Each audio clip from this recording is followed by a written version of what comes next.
Welcome. This is the third part of a deep dive into the strategy of strike cutting. If you haven't seen the first two videos, check those out first because this video builds on those previous concepts. In this video, we'll learn what is a junk defense and how does it impact the options we have on offense. Next, we'll examine how a strike cut matches up against this junk look. We will learn some keys to reading the junk defense and finding where and how to attack it. Finally, we'll see how initiating the offense with a strike cut can facilitate throws to other players. Let's take a look at the field. Blue is on offense moving left. The center handler has the disc shown by the black circle. Red 2 is the marked defender here, and he's set up perpendicular to the direction of attack, just off the center handler's left shoulder. This allows him to take away the swing and dump cutting areas on the break side. Red 1 is responsible for defending any throw up the field to the break side. He doesn't have to cover one blue tight because Red 2 is taking away any throw in that direction. So far, this is the same look we saw in the last video. The difference is with Red 3. Red 3 is now poaching into the open side lane. He's essentially doing the same thing as Red 1, but on the opposite side of the field. Note that Red 1 and Red 3 are both responsible for covering their counterparts on the blue team. If the disc finds its way to one of those players, these defenders can snap back and apply a mark. With these two players poaching into the throwing lanes, this is what we would call a junk defense. The name junk came from the same defense as it's played in basketball, but this doesn't mean that it's bad. In fact, this defense can be quite frustrating for inexperienced handlers. Put yourself in Blue 2's shoes and imagine what this looks like. You can't throw left because you're blocked by the mark. You can't really throw straight in front of you, that's a trap. The poaching defenders are just waiting for you to try. A dump pass is available, as it almost always will be, but if we dump the disc here, we will lose yards and will be facing the exact same situation again. It looks like Blue 3 is open for a swing pass, but what will happen then? The defense will shift over, and the mark will trap the disc on the sideline with nowhere to go but backwards.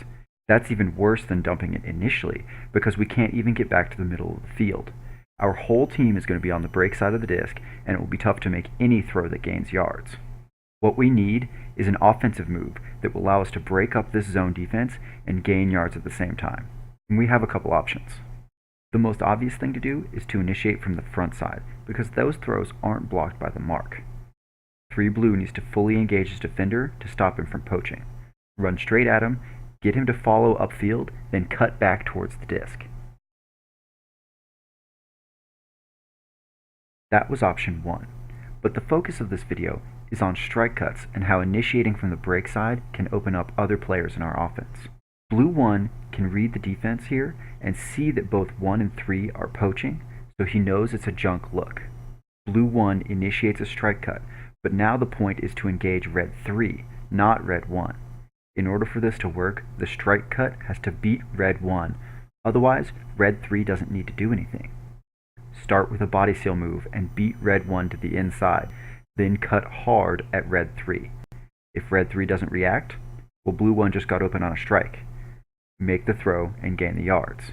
If Red 3 does come to help though, that can free up Blue 3 to move up the field and gain yards. A good forehand curving up the field will help Blue 3 maximize the yards he can gain. This is a trade-off.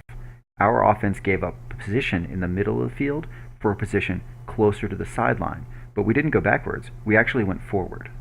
This also exchanges a junk front for a more true man-to-man front. That's a win for our offense because, again, we already know a good move to beat a man-to-man front. In the last example, Blue 1 had to beat both Red 1 and Red 3. Sometimes that won't happen, but that's okay.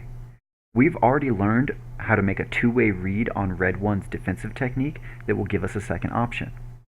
In the last video, we showed what to do if you can't beat them to the inside. Cut back and make an inside forehand throw that gains yards.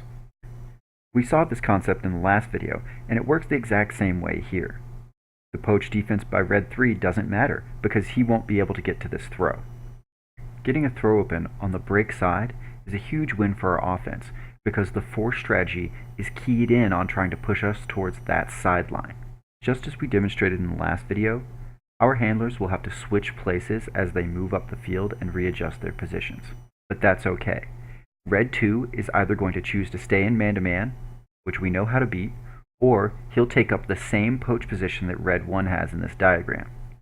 If that's the case, then we're in the same position we started in, except we've gained yards, and the best part is that we can run the same moves again to gain even more. Because this strike cutting system is based on two-way option reads, we will always have somewhere to go with the disc that gains us yards. There really is no way for the defense to take away both options. When you initiate a strike cut, go hard and make the choice that leaves the defense in the wrong position. By taking what the defense gives us, we can ensure our handlers can gain yards instead of stalling out or going backwards. The best part is that the throws are relatively easy. We never have to break the mark to advance the disc in this scheme. If we succeed on this move enough times during a game, the defense may make adjustments, but that's a story for another day. Suffice to say, if the defense gives up several points and now has to tweak their scheme just to keep up, we did a great job on offense. That's all for this video. Thanks for watching, and make sure to come back for more videos.